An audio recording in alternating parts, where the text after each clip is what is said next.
Hello, everybody. Welcome back to Inkylesconvo. I hope you all like my bright jumper. More to come on this at some point. But now it's nice to have a fellow student called Harry Lefley on the show today. How are you, mate? Yeah, I'm not too bad, thanks. Good, I'm all good, right. good.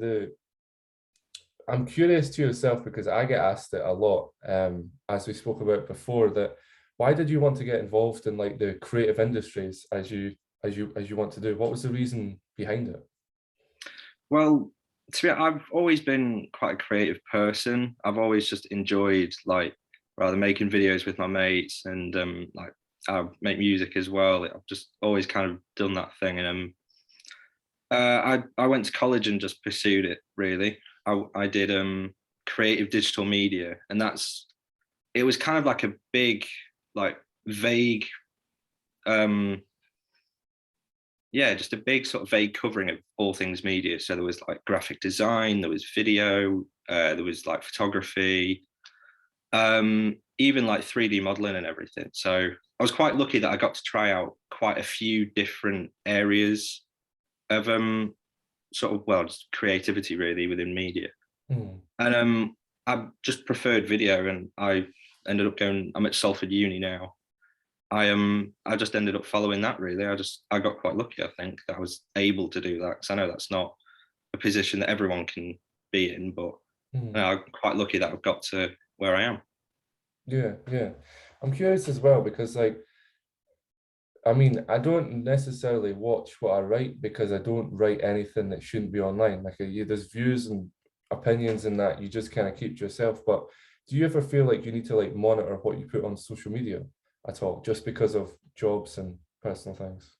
Um, yeah, I mean, to a certain extent. I mean, I think it comes down to, as long as you're not being hateful or discriminatory or Mm, anything like that, then I think you'll be all right, to be honest. Because social media is a place for you to express yourself and mm, like your interests and your passions, and even just stuff you find funny. But mm, I mean, as long as you're not bringing down other people, or like you know again just being hateful or anything like that, I think you'll be all right really, as long as it's not like too out there, I guess. So mm, you have to monitor yourself to a certain degree, but not like painfully go back through everything you liked on Twitter in 2011. Like mm, that's quite extreme. I think mm. as long as like it's not going to be taken to wrong, or it's going to like show you in a certain light that you don't want it to, Mm. I think you're going to be all right. Yeah, yeah. I was just curious because like I get asked that a lot with being a student as well. Like, do you ever and Mm. with putting out content, do you ever have to watch what you say? And I do like I do and I don't. Like, just kind of like you said, you do because you have to like remember who could possibly be watching what you do, who could be like Yeah, monitoring what you put online. You never know. But I don't in the sense of like you have to actually be yourself. Like, yeah, there's an extent to like there's a wall you don't go past. Like, you don't break through that wall. You know it's there, but you don't do it. But that's yeah, if you want to like, because there's the amount of people that I've spoken to, and employers and even people I know that stay around about me that hire people. They're like, yeah, we do monitor what you put online. So if you put, you drinking with your mates out all the time, we're not really going to want you because that's all you do. Like, that seems yeah. like that's all you do. But if you're out walking and putting out that sort of content, it's yeah. But something I'm curious about with me actually going to uni and things, and with people I know that watch this, that are going to be going to uni, what's uni life like? Like, do you stay in halls or do you stay in apartment or? First year I stayed in halls, but Mm. obviously my uni experience has been, massively messed up and made more complicated by COVID. Yeah, yeah. Mm, I was in my first year when COVID first hit. mm, I remember having a lecture with my friend, um, and we'd just come out of the lecture, and it was the day that Boris was supposed to be announcing stuff. I remember having a discussion with him, and he was like, "Do you reckon we're actually going to have to get like sent home?" Like, because he was quite worried about it, because he's from Northern Ireland, so obviously it's more of a hassle for him to get back. oh yeah. And I was saying like, "Nah, doubt it. Like, it'll be over in like a couple of weeks, kind of thing." And then yeah, we sort of shared the same opinion. And then the next day we were both packing to go home, and he was booking a flight. Like, So I don't know. I, I've made the best of it personally, because we got sent home early in first year, and I've been able to get a house with my three closest friends. Mm, So I've been quite lucky in that regard, really. mm. Um, it's a very enjoyable experience if you're around the right people, I Yeah, think. yeah, Especially in our kind of industry where it's, you get to express yourself creatively, and like you're given the tools to do that. It's not like traditional learning, I'd no, say. It's very much like a lot of the lecturers you'll have will be people who've been in the industry for like 10, 20 years, and then they've come back to teach it. So a lot of the time it's not them like teaching from a textbook, or anything like that. It's them teaching from their own experience, mm, which is actually a lot more helpful, to be fair. Like you get on with them like real people, not just like tutors or anything like that. yeah, yeah. It's weird as well how like well, it's not weird. Well, it is weird and it isn't weird. Like you can be involved in it, but then halfway through, like for example, yesterday we had a lecture, and in the morning from 9 till it was like 9 till 11, but we're meant to finish at 5. But he was like, "Look, if you can go and work at home, you go and work at home. Like you don't need to be here because like it's all on like your laptop or like your setup or something. You don't actually need to be in a select space." Like I think COVID's kind of like proved that in the creative industries side of things like classes and unis that you don't actually need to go well, you need to go to class obviously, but you don't need to actually be there in person. You could kind of run a media class or even at college level anyway online, Hmm. to Oh an yeah, extent obviously, but 100% you could. Personally, from my experience, I've been on the end of like rather sort of, regular in-person lectures to mm, kind of like just all Zoom, nothing else. And then I've kind of also been a bit like half and half. mm, So like we're going in, but there'd be social distancing and the lectures wouldn't be as long. For me personally, I prefer being able to go in and being in that environment and socialize with other people mm, who like it's just people who are on the same level as you, even just like mixing with your classmates. It's so much more beneficial than some people would realize. yeah, But yeah, at the same time, you are able to just do the whole thing if you really wanted to. If that's like you're the type of person that you are, you could do it all from home on your own. mm, Like it works just as well because a lot of the process is just you going out, making things, getting feedback, and then learning from that, like learning from your own work, really. But yeah, also, it helps to have other people there that can maybe pick out things that you didn't notice, and then that offers a better level of learning. yeah, yeah, exactly. I think as well as that for media students this year it has been a shame because as you say, just the preferences. Me personally, I kind of like sometimes with having like stuff to do, like with having this show and another show and stuff like that. I tend to have like editing and stuff to do, so I'm better at home, so where I can listen and use Mm. speakers and things like that. But I do like the in-class lectures, but I kind of prefer being at home and there. So it's like a 50-50%.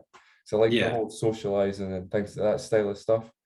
But as well as like at home, I feel like you can kind of be, if you're doing group work, this is just my opinion, if you're doing group work at home, you can all jump on a Zoom call and you can have like obviously 4 or 5, however many people you want on the call, and you can like focus your ideas more and like you can kind of be like left alone because nobody has yeah, that outside input at home. So I think for group work and that, Zoom calls are quite good. I think for single learning, it's good, as I said, 50-50, because if you get easily distracted and you kind of need that lecturer to be mm, like, what are you doing? Like, why are you not working on this? Blah, blah, blah, blah, blah.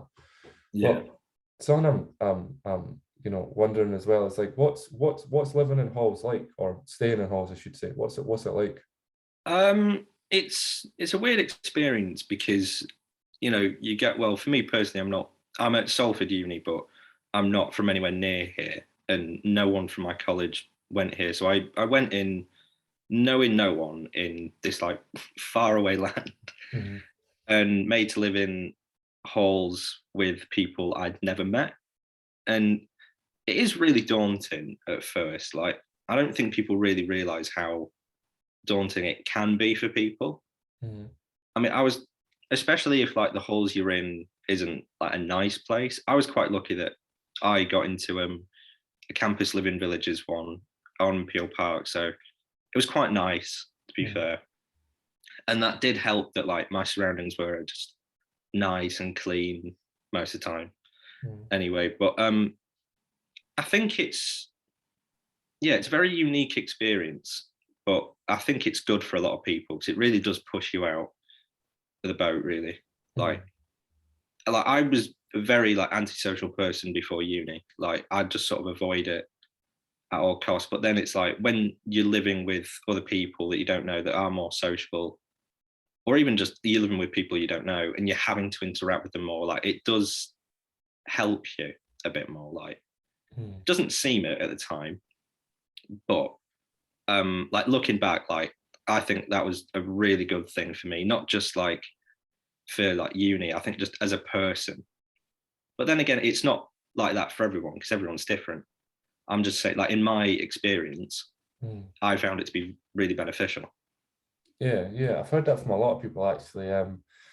With me as well, it's going to have possibly either stay in halls or get a flat or something like that myself. But a lot of people say you should actually stay in halls because you make connections and you never Yeah, know you when do. the connections can like help you down the line. You could be like somebody could, I've got a job that you necessarily want to get involved in, and it comes across a paper and like I know who that is, so you could Yeah, maybe yeah. get the job. So it has its benefits and it's like downfalls, I would say. But something I get asked a lot with being, as the story I told you before the podcast, but is have you always known what you wanted to do? Like have you always been like, I want to get involved in the creative, or was there something else you were like, I would rather be doing this? Um, I don't know, to be honest. Like I've always, like I said, I've always been a fairly creative person. Mm. So um, I don't know. I've always wanted to just do something creative. Like I mean, when I was 4, I wanted to be like a cartoonist, and I realized I couldn't draw, so that was out of the option. Mm. But yeah, I don't know. I've always wanted to do something creative. I think going to college and being able to explore everything really, obviously like the photography, videography, like music and stuff. I've been able to explore that. That's been beneficial because then it's like, right, what can I actually do well, but also what can I do for a career choice at the same time? Like you've got to balance them. Like I like photography. I still do a lot of photography, but it's not like my driving passion. So it's still just a hobby. And there is a way of like making a living from that, but there's a lot more work that goes into that than like going into TV or radio. Mhm. So like for me personally, I was like, right, I can still do all of them, but I'd rather, have a safe like income first before I start trying to make money from these other hobbies. Do you know what I mean? Yeah, yeah. And for me, like videography, also like TV, that's that for me was like sort of safest option. I would still enjoy all of them equally, but like for a solid income, right? Well, videography is like there's more in that industry money wise, so I went towards that. Mm. Is that what you specified in, or was TV was like? It was more videography, really, like just using cameras and like making videos and stuff. Like for work experience at college, a lot of it was like commercial stuff. Right. So like we get practice making like rather fake commercial stuff, or for work experience would go work with um like different production companies. I mean, well, there wasn't a lot because I'm from North Lincolnshire, so there's not a lot creative wise there. I Mhm. was lucky enough to get to go work with this company called No Media for a couple of months, like just editing and stuff. And I went on a couple of shoots with them. Mm. And they're amazing guys. Like their work is really underrated. They've worked with like a lot of different brands and stuff. And like just getting to know them and like getting the ropes with them, that was amazingly beneficial for me. Yeah. So you would say work experience is something that if you want to be in the industry, you shouldn't necessarily be considering it. Oh yeah, 100%. I think a lot of the industry, from what I can tell, is experience and portfolio Mhm. as well. Like obviously having that degree knowledge is kind of just assumed. I think it's like, unless you've got like a massively outstanding portfolio or you've got like some amazing connections and experience, then they'll probably just dismiss you a bit. Like you need to have that degree there to show like you know what you do and you know what the whole industry landscape's about. Mhm. And then, but you also need to have like a good portfolio, so it's like, you know, technically like proficiently what you're doing, Mhm. and then also work experience, so you've got those people to say, yeah, I know him, he was all right, he, you know, is a good guy. Yeah, yeah, I feel it. I think it's a healthy mix of all three, but I think especially like like experience, I'd say, than connections, that's one of the more integral ones slightly. Yeah, yeah. I get that a lot with speaking to people as well. They say that you do, you know, you can have the degree, it's good, obviously. You can have, you know, you can have work experience, which I want to touch more on in a second, but you then it's like you kind of have to be doing something as well. There has Yeah. to be something else. Like they need to be like, because I've applied for quite a few, you know, jobs and connections with people, and they've been like, okay, so what do you do outside of like, you know, college? College is 2 days a week. Like it's only like Mm. 9 to 4, 9 to 3. Because obviously the people that are in the industry you speak to know exactly how long college or uni is because they've done it. Yeah. Like they've either been there or they know people that have done it or something like that. And then obviously you say the podcast and this and that, and you know, as you're saying, photography, what you know, whatever you may be doing, and they're like good, but then you know that gets you in the door. But then you get people that have degrees, and then they could have like a little bit of work experience. This is just coming from them, and then they're like, but where can you have you got anything you can demonstrate where you can show us how good you are and stuff? And they're like, no, and they're like, well, we don't want to take you from Yeah. like ground zero to then being up really high. We'd rather take you from like this specific area, if that makes sense. Yeah. Yeah. No, I 100% agree with that.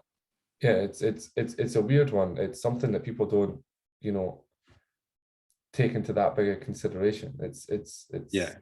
yeah, it's strange. It's strange and good at the exact same time. But Yeah. I think I'm not saying this is everywhere, but it's not really, you know, shown to be the most important thing. Like at my college and obviously at uni, it has been like they've literally been saying the whole time, like, you need experience. That is one of the most important things that'll like get your foot in the door.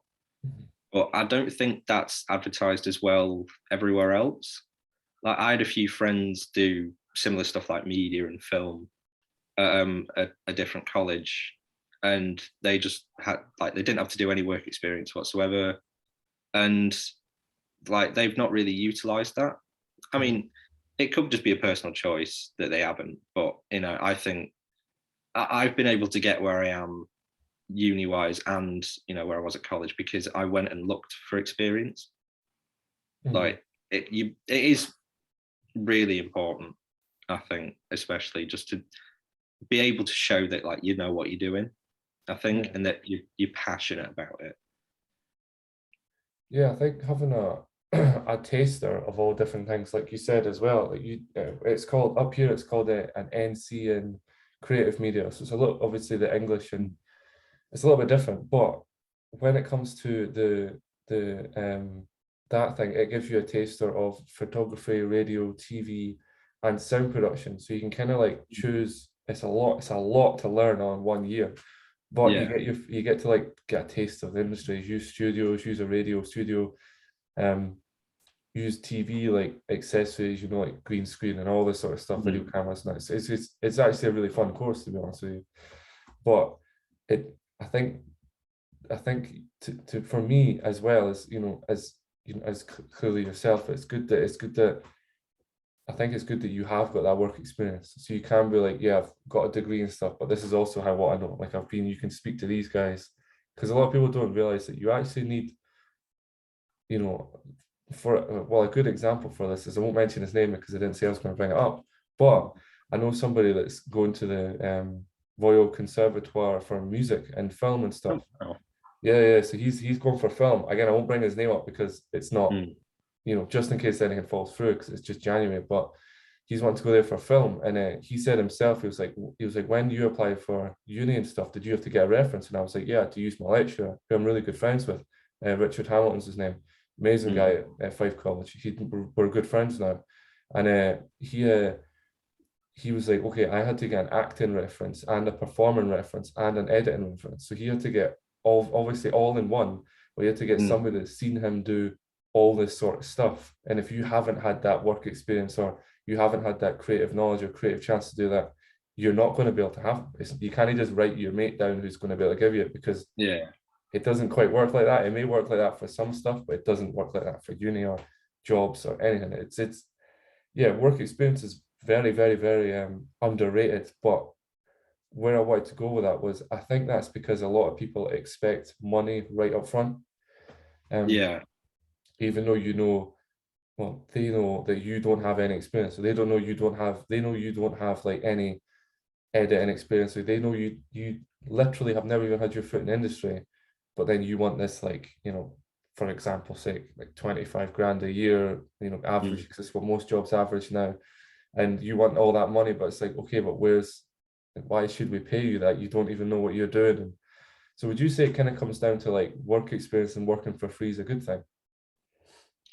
Um, yeah, I definitely, I wouldn't say it's a good thing in general, really, because like it's it's kind of just unpaid labor. But Yeah, yeah, true, true. like getting into the industry, I think it's definitely like one of the best things you can do.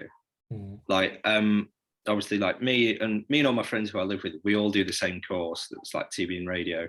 So Mhm. we're all looking for like different like training, like internship things as well. Like I think the best way for us to get into it, and what we've been taught, is like looking for runner jobs. Mhm. So like obviously you just on a production, you go around and you ask anyone who needs help, and you just help. You do what people, not that what people can't, but like what some people don't have time to do, or like, even if it comes down to like getting people coffees, or doing like food runs, or like watching people's possessions for them, because obviously someone needs to do that. But like, the people who are higher up, like the producers and production assistants, they can't always do that. Mhm. So being able to get onto a production, even if it's for just a day or two unpaid, it's honestly, it's a massively helpful thing that you wouldn't think, but it, like, that's how you get started. That's how at uni we're taught. Like, we've had whole modules on how to get into the industry, and the main thing is to say is like, look for runner jobs. Like, it doesn't matter if it's not paid or not, just do it. Like, it's a foot in the door, and it's a reference then as well, not Yeah. from like, you know as a kind of gray area where like it's still that kind of work, but it's not that industry, obviously, because commercial and TV production are actually fairly different, even though they kind of doing the same thing. Yeah. But like, just getting a runner's position, even if it's like you just do 2 days unpaid, that's going to help you massively to like progress. I think it is definitely more experience based first. I think that's what like obviously like companies look at more. Like, they'll look at, right, yeah, he's got his degree, but like, how much experience does he actually have?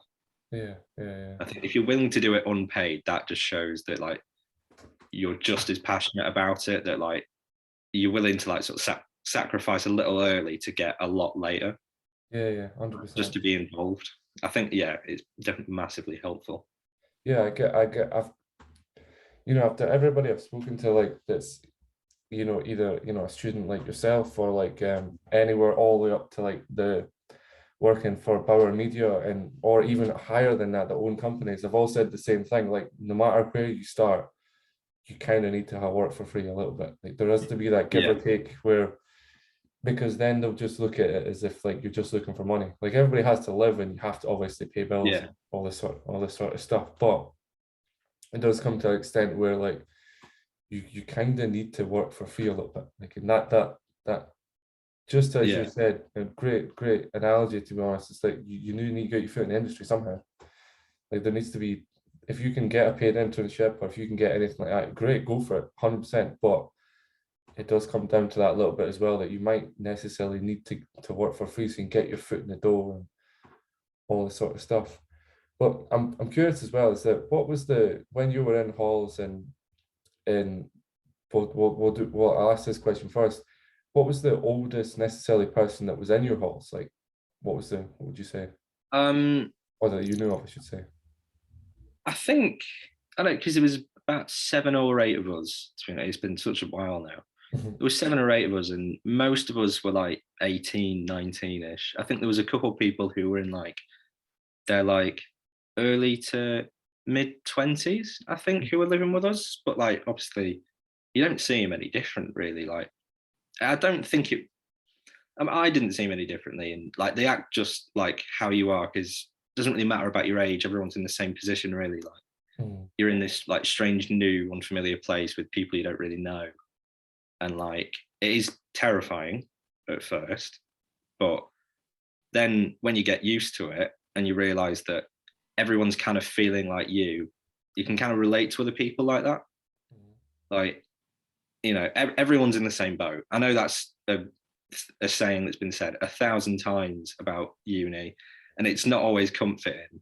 But then when you're there and you can just talk to people saying like, yeah, I don't know anyone.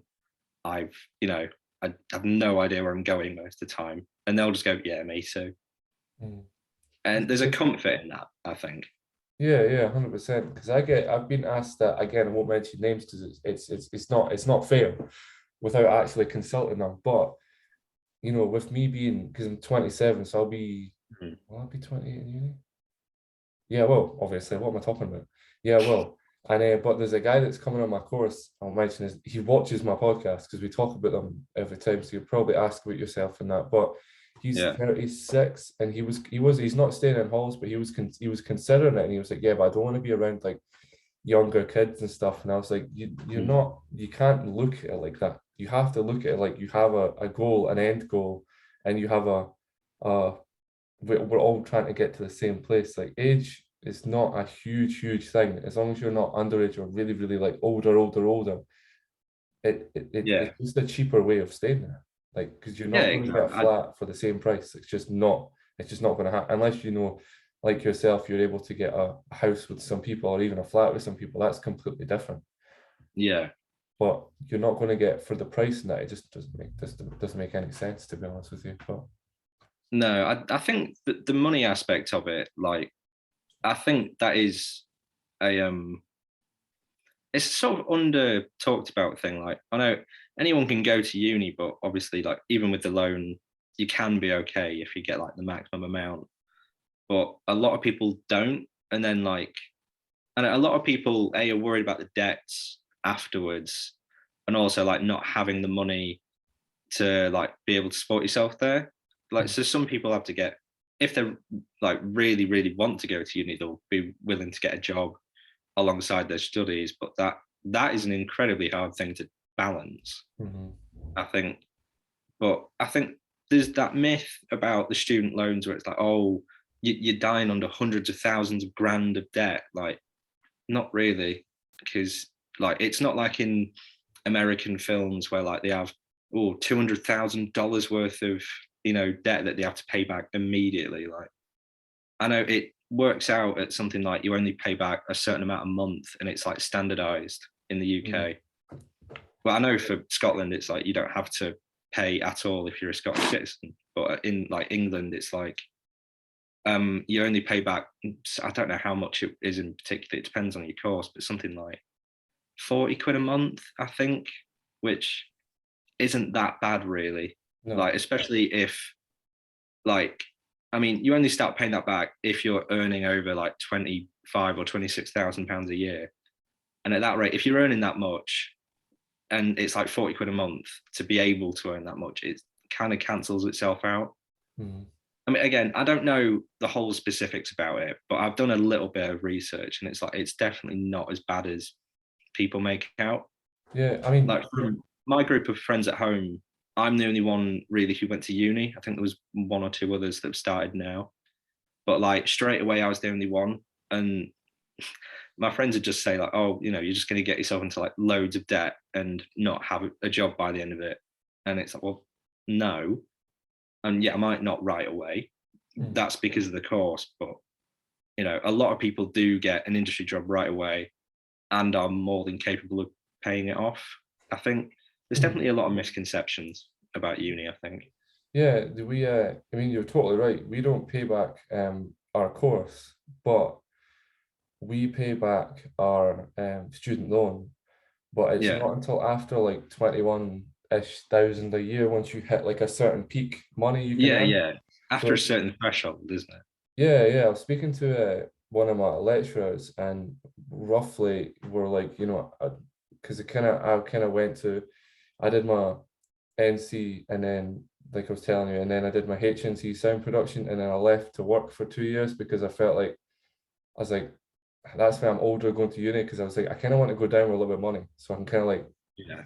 take the ease off myself. So I worked, and I was working like 15-hour days, 16-hour days, things like that. It was absolutely 5 days a week. Yeah. Yeah, it was security work, man. So it was an easy job, but it really took its toll on you, you know what I mean? Yeah. But we were doing something like 80 hours a week, something like that, 90 Jesus. hours a week. Yeah, it was crazy. And then we were coming away with, I don't like talking about money, but it makes sense. After Mm. tax, you were coming away with like 2,500 a month or something like that. It's 2,400. But again, when you're working 90 hours a week, you kind of deserve a lot of money. And Yeah. I get asked a lot, like, so how much did you pay back for your HNC and stuff like that? Because I took the student loan out. And I was like, I think it was like £80 a month. And they were like, is that it? I'm like, Yeah. yeah, it's not like hundreds of pounds a month. Like people may tell you that it's not as bad as what you think, because then nobody would take out the loan in the first place. Yeah, exactly. Like I think it was worse like years ago, admittedly, like it wasn't as stable, but especially now, like, you know, like every few years they raise that threshold and Mm. like, so it makes it even easier as time's gone on, I definitely think there is some misconceptions about the debt of it, but I think you do need to be able to like have some support other than your student loan sometimes. I Mm. was I was lucky enough to get the full amount from the student loan because I only live with my mum, so it's like one household income. That's how they measure it. Yeah. But so I was actually okay. But I know like my friend or a few people who like not got the full amount, and they've had to like have their mum and dad help them a bit with money, Mm. and that's not always available to everyone else. So like I think I'm just acknowledging that I'm in a lucky position Mm. that like I've not needed like any help, money like monetarily wise whatsoever during my time at uni. But some people will. I think that's important to acknowledge. But you know, it's as the student loan gives you enough to pay your rent and it'll give you some money for food and stuff like. It doesn't leave you completely like out on your own. But it is important to acknowledge that some people, like obviously you do your own research before you go, that's how you figure it out. But certain people will need like extra like financial assistance to go to uni, I think, or to have the traditional uni experience kind of thing. Yeah. I think I think that's something people don't take into consideration when they do go to uni, is that the fact that, yeah, okay, you can get the student loan and stuff like this, but you might, if you want to live an extra life, like an extra, like Mhm. you want to have like a car, or car insurance, fuel, Yeah, whatever that may be in that set area, you kind of do need to either have work for a while, or you do need to have an extra job to pay for that, because it's not yeah, if it was that much money a month, everybody would go to uni because they would get all that money. It's not that much, but yeah.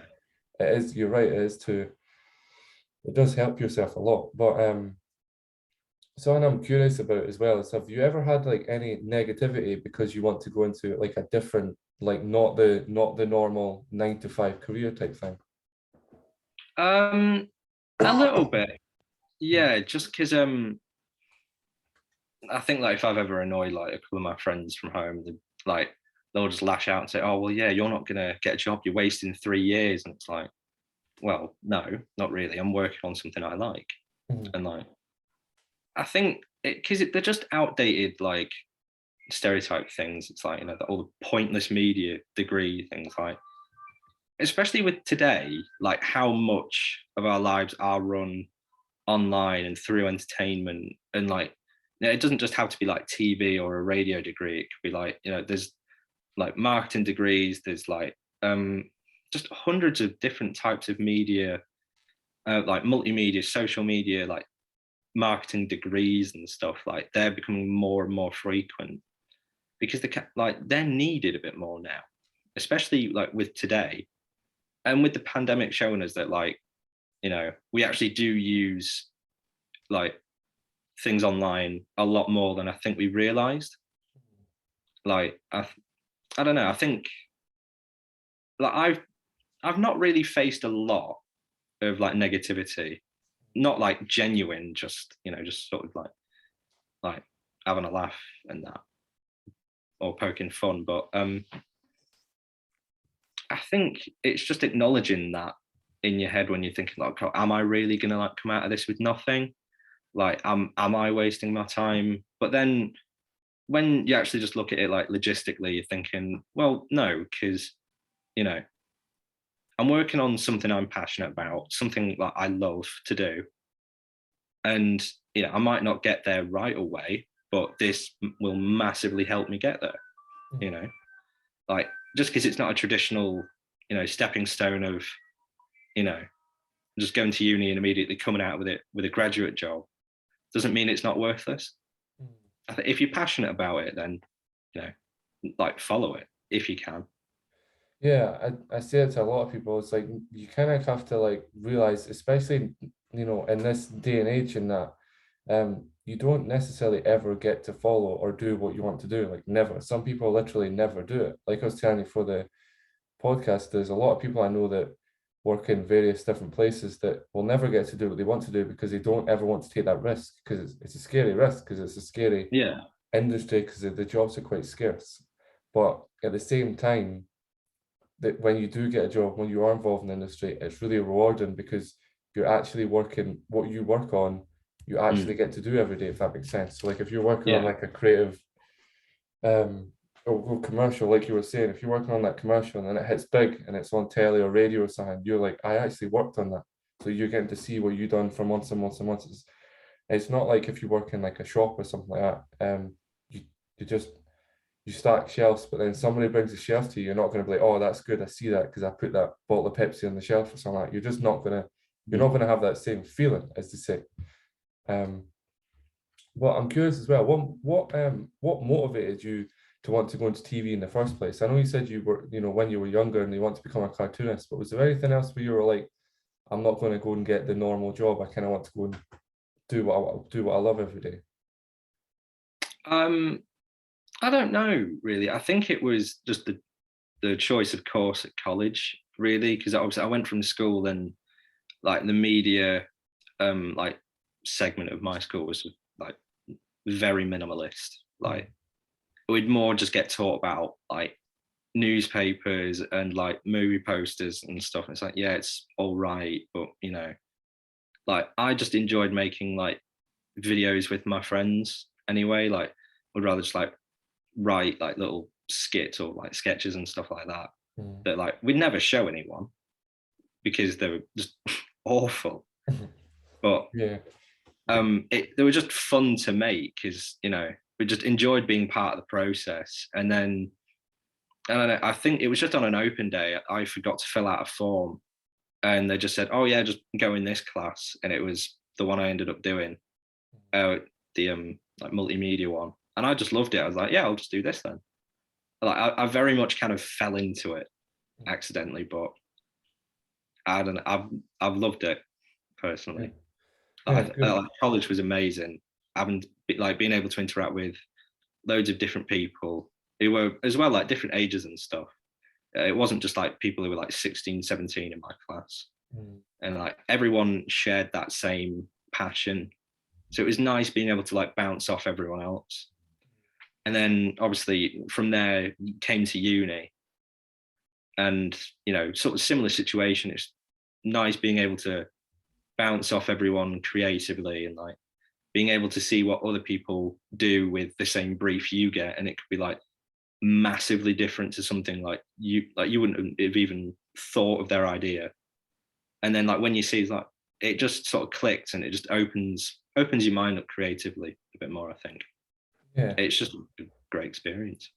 Yeah, I think it shows that you can bounce off people as well, because in a lot of other college courses, I've never been on them, so I can't, but I know people that are on them, so they tell me, whether it be like business management, construction, beauty, and all this sort of stuff. I know people in a lot of different industries, and they all say like it's not like what you say, like as in me, what you say, you go through where you can go into college and you can go and speak to about a bunch of ideas. You can show people designs, and they're like, okay, that doesn't make sense. Move this around, blah blah blah blah, or edit this, Yeah, but show this bit, and then they're like, on you go, there you go. They don't take any credit for it. Whereas in other industries, they kind of want like a little bit of credit from what they do and a little bit of credit, or they won't mm, help you because they know it's going to push you forward. Where creative industries is just like a it's just it when it, to as I described it when I very first was in it a while ago now, I should say, but well, last year or whatever you want to call it, it was overwhelming because nobody wanted claim for work. They just genuinely wanted to help you because they knew yeah, that there might be a time where you were going to help them. That's You're right. It's just, yeah, I think it's one of the very few industries left that you actually get to like express yourself fully and show yeah. who you are as a person every single day, which doesn't get to happen, as you can imagine. But um I'm curious as well with uni and that, how do you value your time? What do you mean? Like, Do you mean like, how do I prioritize my time? yeah, And prioritize would be a better word than value, but yeah, prioritize your time versus like, on like all the different things you do. How would you say you prioritize time for uni and then real life plus, friends and hobbies and stuff like that? um, I don't know. I'd say obviously uni and uni work comes first. Mhm. Like, but I'm very lucky that I met all like my closest friends on my course, Right. and that they're who I live with. So like we can often like work on projects together in the house, or we can like just have a look at each other's projects and say like, yeah, this is good, but I didn't really get this, or I didn't get really that. So it's like for me, uni work works well within the social side of it as well, because often, like I said, I'm very lucky I'm able to do my uni work with my friends, Mhm. which is great because it obviously like you get to know your friends more, and you get to see how their brains work a bit more, and like you get a wider um just wider sort of knowledge really on like or like experiences and stuff. You Mhm. just you get to interact with your friends, which is a good, obviously you need, well, most people need sociability in their lives. Mhm. And I know it's kind of mixed for me because most people in my life, uni wise, are to do with my course and like can often help me with projects, and like I'd go help them. Like if someone needed an extra cameraman on a shoot that they needed, I'd just go help if they asked. It's like, and the same with my friends. Like I got to work with one of my friends who I live with on a documentary about just over a year ago now on nightclubs. This was when there was all shut. Um, and there was only two of us, but we needed a third person to help like do all the sound and stuff. And one of my other friends who I live with, who specializes more in sound, he just said, "Yeah, I'll do it." And so he came and helped us on the project, and it was like a massive help that we desperately needed. Mhm. But yeah, so I'd say in you know uni wise, I'd say the work definitely comes first. That's always like a priority because that's why I'm here. Yeah, yeah. And then obviously like sociability second. Like obviously I'd still go out drinking with my friends, or like just doing meeting up with them and anything like that. I just but at the same time I live with them, so I can do the uni work and still speak to them and like see my friends and everything like that at the same time. But I'd say it's definitely more important, not more important, but you need to put your uni work first, Mhm. I'd say. So Yeah, that's why you're here. yeah, yeah, exactly, exactly. If you weren't doing TV and um video creation and things like that, what would you think? What, or if you have already thought about it, but what would you think you would be doing? Or if you've, like I said, if you've already thought about it, what did you come up with? Um, I don't know, because I kind of just sort of followed my interests, I guess. So if it wasn't media and stuff, I was thinking like doing like an engineering thing, like a mechanical engineering or electrical engineering, just because I'm interested in cars and Hmm, stuff. So I okay. wanted to follow that. And at one time, like one of my backup ideas was just to be a barber, just because I just thought it's really interesting. And my mum's a hairdresser, All right. so Okay. it's kind of like I've always been around that, and I just thought, oh, it's kind of like a nice, chilled, relaxed environment to be in as well. And it's like you have your own craft as well, and you can work for yourself. So that's just a good industry as well. But yeah, it would have been one of those two. I think, Yeah. to be honest, I would have still followed one of my interests, like career wise, but just another one, I guess. Yeah. That's quite a mixture of that's a mixture of industries, mechanical engineering, hairdressing, and or video, and that's definitely like a spread over. I guess it's good What to would have have you different done things. Sorry? if you weren't pursuing media or like TV and film and everything? What do you reckon yours would have been? Hmm. Um, uh, more than because I compete in strongman in that, so more than likely something to do with fitness. But I tried to do that. Yeah, I tried my hardest, but with me being, dyslexic and that, and as I said before, autistic, it's hard. Like writing, I can do it, and I'm very good at it. Hence why, like, I have managed to get HNC and HND and degree. Well, soon to be next year, getting to uni to do a degree in that. I am good at it. It just takes me longer, but I tried to do a personal training course, but it was too hard. Like I like the and I passed everything else, absolutely everything, but the anatomy side of stuff like words and things like that, it's just blew my mind. Like I just couldn't Mm. pronounce some of the words. I couldn't write them down. I couldn't spell them. And I was just like, you know what? I give up. I chucked that down here. So probably something to do with that, to be honest. Something to do with fitness, because fitness is what I do every single day. So it may make sense to do something along those lines. But as well as that, something that I kind of I'm sure you'll be able to relate in a way as well, is that I think because I mean 6 days a week training is, so like if I was to do something outside of that, whereas on top of that, I don't know if I would ever get bored of doing it.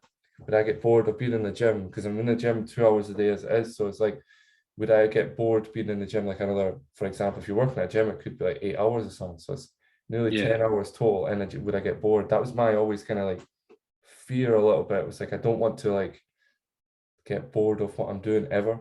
So I don't want to be yeah. involved in something too much where I can't get bored. Where I do get a chance to get bored, I should say. Now, I know exactly what you mean, because at college I did consider doing music, because like, I can play, like, I'm a musician, like guitar, bass, bit keyboard, Mm. piano and that. Like I Wow. wanted to do that because I'm all right at it. I enjoy it, but I didn't want to like start hating my hobby, Mm. because I love doing it so much. I didn't want to start hating it, because I had a couple of friends who did music at school and then went on to do it at college, and they just ended up hating it. Like they just found it really tedious after a while, because obviously they're having to do it for college and work on it, but then like the one thing that they do to go and relax or like take the mind off stuff, they can't really so much, Mm. because obviously like as soon as they like pick up a guitar or like go on the drums or something, they go, "Oh, well, I've still got to do this bit of music for college. Like there's still a bit of work to do." Mm. So I Yeah, don't no, know. I know exactly what you mean, but like yeah, not wanting to like do your hobby too much in case you end up hating it. yeah. You kind of like not wanting to worry on something so much or do it so much where you get burnt out. That's the one thing that kind of Yeah, worries me, is that eventually, being involved in so much different things, you kind of like, do I just want to single it down to one thing, but then get burnt out and bored? I think that's the thing that and makes me, to bring it back, good segue, that is why I do this podcast. Is because I speak to people that are in all different stages of life, literally all, mhm. and I know that the people I do speak to are able to help other people. Like you just genuinely do. And that's why I speak to people that do all different sorts of things and things like that as well. It's crazy. It's crazy, but at the same time, yeah, there does come a sense of like, if you're going to follow this sort of industry, you have to realize that you're probably going to be doing the same thing you're doing for like outside of your industry, but you can't get bored. Yeah. That's something that it's a little bit of a worry, but a worry in like a worry in a sense where you know it could happen, but you're not thinking about it every day. Like you just Yeah. you know you necessarily could worry with it, but there's not much point. But I think part of like getting over that is acknowledging it. Like if you acknowledge that, yeah, I know I could maybe get burnt out by this, but like if you're acknowledging it, then you're going to make efforts not to, I Mhm. guess. So it kind of works against itself. Like you're going, oh, I don't really want to keep doing this because I don't want to get bored of it. But then, like, because you're acknowledging it, you're thinking, well, if I'm scared of getting bored of it, I'll just, try and separate it out so that I don't. You're like, you can work around it, I guess. Yeah, I mean, you're totally right, 100%. Like I've been asked before, like we have a as we as you I know it's yeah video creation, but you would have definitely had some form of radio studio at your university, and we got offered Mm. I got offered to move this show, well, not move it, but I got offered to have it in the studio. So instead of having this background of the two lovely cats I have and all this sort of stuff, my door and that, Yeah, I actually have a studio background. It's like a proper radio. But then I was like, no, because then, as you say, I'd literally be going to college to work on this podcast. So it's like I'm constantly doing this. So it's not any separation from the work I do at college and the other yeah, podcast and this one. It's all involved in the one sort of area. And that was like it was a great offer, but I was like, nah, because I get, and they understood, as you can imagine, with being mm, lecturers. They were like, yeah, we totally get it.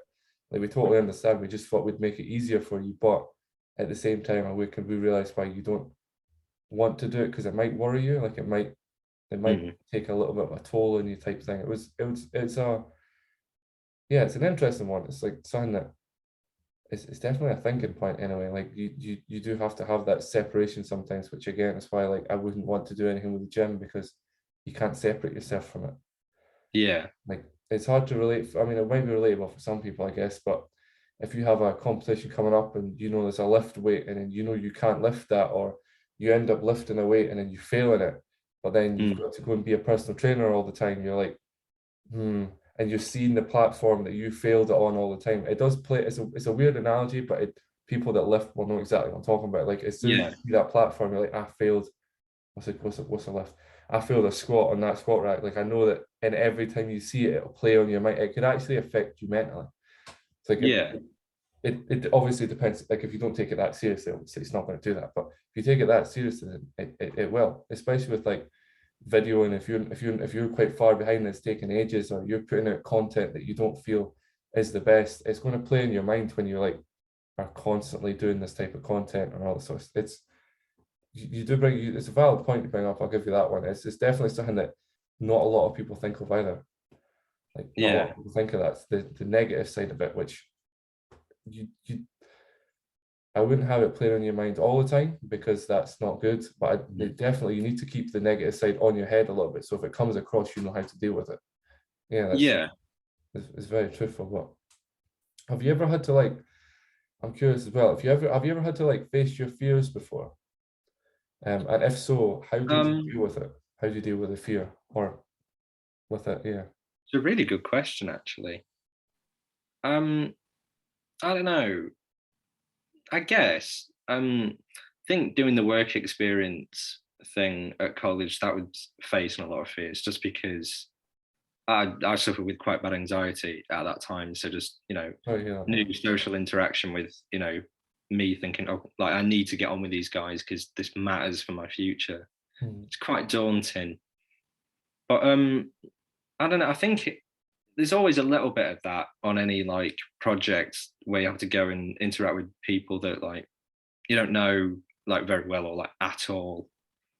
But I think the more you do that, it kind of makes you a bit more outgoing. Well, I mean, I'm going off my personal experience, so I can't say it will for everyone, but in my experience, just doing projects more and like interacting with new people, it's helped me cope with it quite well now. Like when I have to like go to a shoot or something and like or to interview someone for a podcast that like I've never met, I'm okay doing that now, I guess, because I'm just used to it. So like, obviously there's still that anxiety inside saying, you're gonna mess up and you're gonna insult them, or you're gonna like, say something so stupid that they just leave. But then, you look back and you think, right, well, I've done this before and that's not happened yet. So it probably won't this time. Yeah, yeah. I think as well. I mean, yeah, as long as you make it, you have to be comfortable with what you do. But Yeah. again, great point. Like if it hasn't, if you're so worried about messing up, you probably will. Like because Yeah. it's always playing on your head. But if you haven't, as you say, great point. That if you haven't messed up before, chances are you're not going to again because you're going to do stuff that made you not mess up in the first place. It's like, Mm. yeah, you do have a good point. But something before I go in that, I'm curious, is that what's your what's some sort of projects that you're working on just now that you maybe want to talk about or Well, I've kind of just finished one of my documentaries from one of my modules. Mhm, I made it about sort of the waste around Christmas time. Like, yeah, it's viewed as like this magical, festive time of year. mhm, Like, oh, no one can do any wrong. But then it's like in that afterwards, like that depressing January.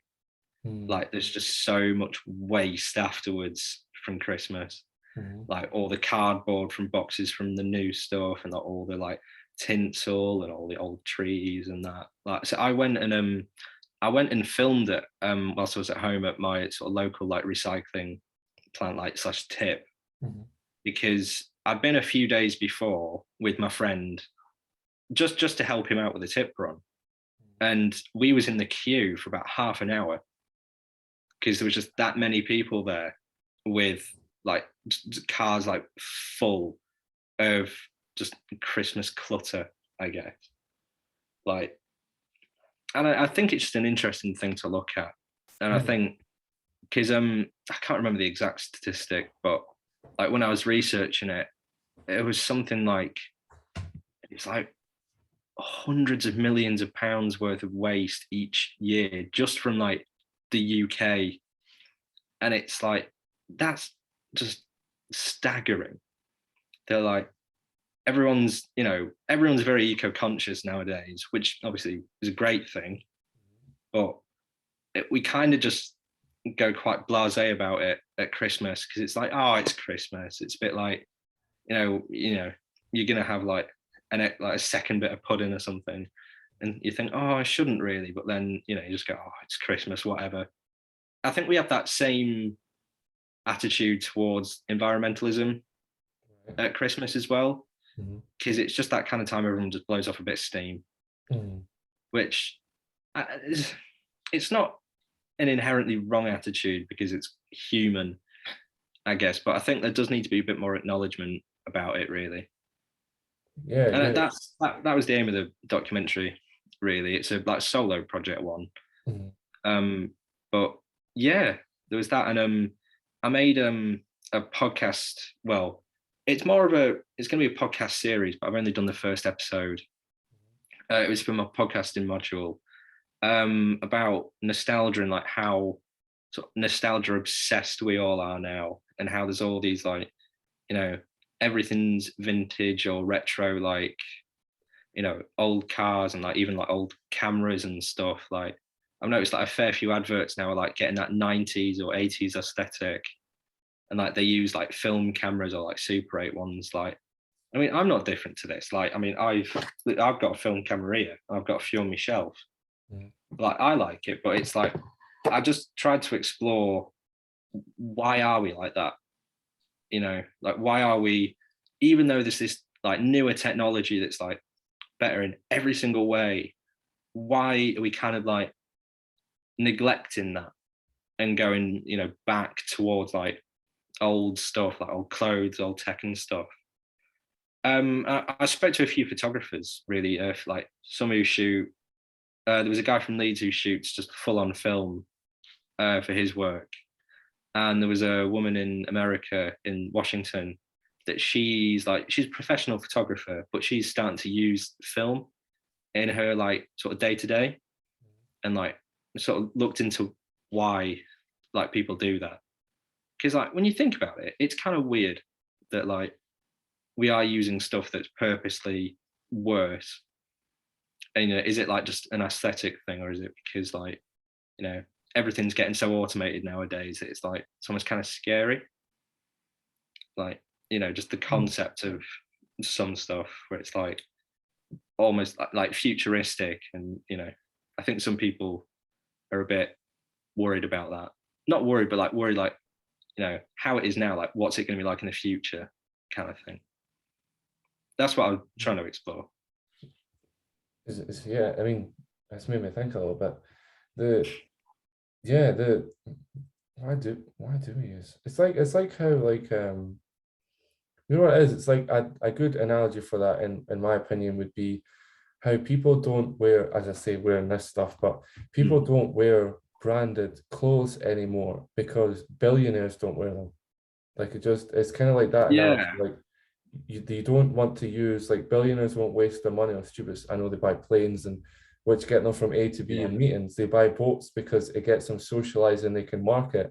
They buy NFTs. They buy NFTs to then so they can enter them in yeah, clubs where they can meet people that are in the same industry of them. There's like all meanings. If you really look into it, there's meanings behind like the big plane purchases, boat purchases, NFTs. It's actually all it's weirdly connected when you look in it. But yeah, yeah, and it's kind of like it's a statement. It's a statement to say like you have yeah, this and I know this person. But then if you use an old camera on that, it's like they can cost a lot of money. So it kind of shows that kind of yeah. money That's asset. the And thing. two, because They've it's gone like, up like 300% in like prices and stuff yeah, in the exactly. last like 5 years. Yeah. It's a Sorry, go on. fashion statement type thing. That could be what Yeah, it is. I mean, it's good. Yeah, it's a good. Yeah, that'd be actually a good conversation. Yeah, it's good. Yeah. It has made me think. Like, I don't actually. I don't know, to be honest, the whole camera thing. Like, I know a lot of people that use Polaroid cameras now. They have yeah, terrible photo quality. Like, they're just not. They're just not that yeah, great. But then you could say the same thing as like people use their phones now, like iPhones, for example, the new iPhone, 12, I would say 12-ish to the 13, and that some, within the maxes and all this sort of stuff, is actually better than some movie cameras you'll pay hundreds of pounds for.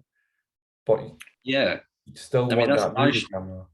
I shot my last documentary on my phone. I've got an iPhone XR, Mhm. and you can literally just go in and fiddle with the settings. And like now, this shoots on like 60 frames a second at 4K, Mhm. and it's good footage. And it's literally like just my phone.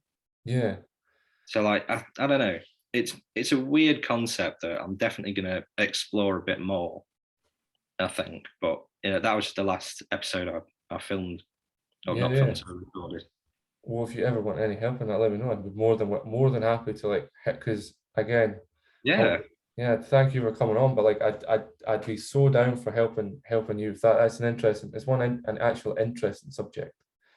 yeah. Um, I'd appreciate any help. I'll yeah, definitely keep you notified. yeah, I'm so down as well. And what apart from that, have you got anything like you want to talk about? Like anything that we haven't, because we've had on a lot of like really actually the interesting subjects that have made me think as well, as you might be able to tell. A lot, as I'm sure viewers could tell, I've generally been like kind of frozen at times because it's been like making me think, which is a good thing. Yeah, Which obviously, as you know, when you speak to the creative people and they make you then creative, it can actually then lead on to projects where I'd come back to you and be like, yeah, you said this thing, by the way, do you want to be involved in this? Blah, blah, blah, blah. And it could be the same thing with you. It's a good point. But is there anything like you've got coming up now, or you've got work you're like, I'm going to be working apart from obviously that you're working on, Hmm. that you would want to shout out? Um, not really. I mean, I've got my final major project to do for Mhm. uni at the moment. Like this whole next semester is going to be dedicated to just that, Mhm. and I'm still in very early development with that. But it's going to be a documentary, but not really sure what on yet. Good. Yeah. I mean, the whole is I mean, I think you are onto something with the whole retro thing. That might be something you could follow down, and like, it's why do Yeah, people prefer older movies to newer movies? Why do people like the older music? Because Yeah. This is going to be so debatable, but because it's better. Like it's what Yeah. it is. You know, No, I rap agree music with you. was just way better back in like the 90s or the 80s, and then it was way Yeah. better even like it was better. 100% was better, but in my Yeah. opinion, I should say, yeah. But yeah, before we go, yeah, I want to again thank you for coming on. You know, thanks for your time on that. Thanks for having me. I've really enjoyed this, man. I appreciate, yeah, I always appreciate like the time people can give me because at the end of the day, I know it may sound a little bit bad, but you didn't need to give me any time. But you were, as soon as I responded, you hit me back straight away, and it was amazing we could arrange something. And but have you got any social media pages you want to shout out, which I'll be able to get off you, and they'll be in for people that don't Um, know, they'll be on Instagram because you see the clips and that'll go up, but you get them here first. uh, yeah, I just guess just my Instagram then, or my Twitter. It's just Harry Lefley. I mean, my name will be in the title, I guess. Yeah, yeah, well, yeah, yeah. So you're one of the very many people that actually got his full name as the social media pages. Yeah, because again, I've got a fairly rare last name. I mean, it's not great. It's just lots of people misspell it as well. Hmm. But yeah, And it's miss not it looking like good. I did, but you guys are not getting to hear that. But yeah, thank you very much for coming on, man, and I appreciate your time and you have a nice day. Yeah, no worries, man. Thanks for having me.